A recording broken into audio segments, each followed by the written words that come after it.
My name is Dennis Winters. I'm the chairman of the 25,000 member Pennsylvania chapter of the Sierra Club. I can't really hear you.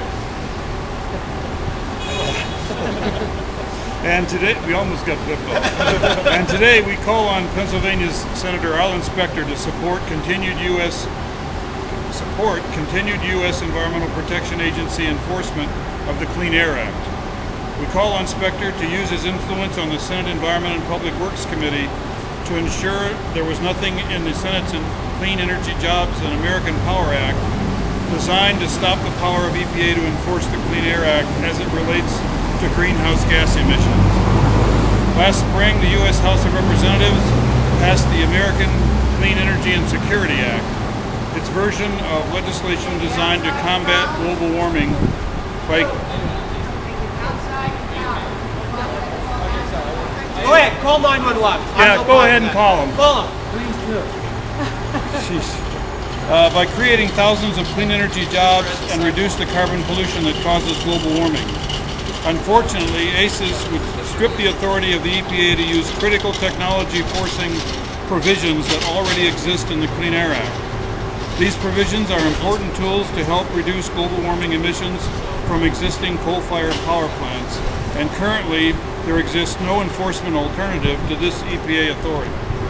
It is important to the future of our children and our grandchildren that the EPA be able to regulate the emissions of greenhouse gases from fossil fuel power plants and industry.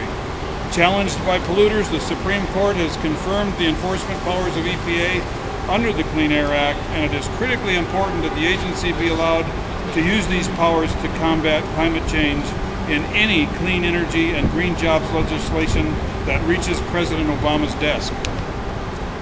Senator Specter is a key vote on the Environmental Public Works Committee, and he needs to understand Pennsylvanians are counting on his support for a strong and meaningful bill to reduce the pollution responsible for raising the temperature of the planet, one that preserves EPA's enforcement powers.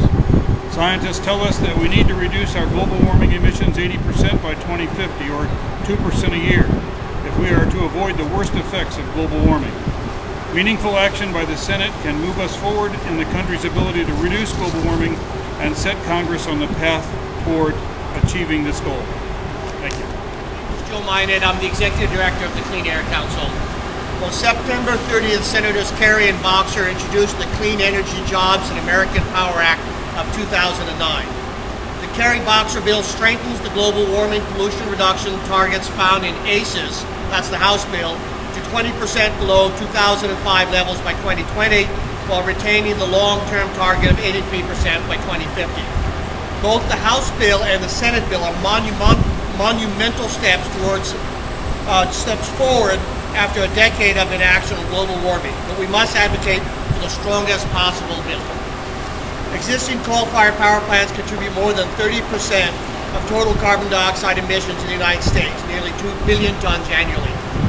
As such, the Clean Air Council urges Senator Specter and Senator Casey to preserve the U.S. EPA's authority to regulate global warming emissions from large stationary sources under the Clean Air Act. Preserving this authority will be critical to the success of our efforts to combat global warming and will complement the cap-and-trade program in the Senate bill. Thank you. Hello, my name is Pam Johnson, and I am a security guard at the Municipal Service Building. I am also a proud member of SEIU Local 32BJ, which represents 8,000 cleaners and security guards in downtown Philly. I am here today because my union, SEIU, understands the importance of getting engaged in the fight for legislation on climate change. We recognize that our workers are more than just members of a union. They are part of their neighborhood, this city, this country, and ultimately this planet, and that our union has a responsibility to them to respond to the environmental issues that burden us today. We also understand that our workers, like the ones that clean and protect Philadelphia downtown buildings, can directly be affected by amount green money and the type of green jobs that come from passing work-friendly climate legislation.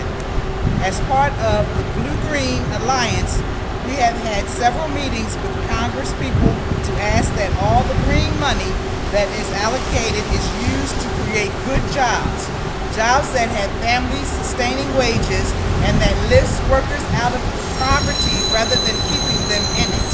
Our union has also pushed that there be funds to make sure that workers are trained so that our workforce has the necessary skills to do these jobs.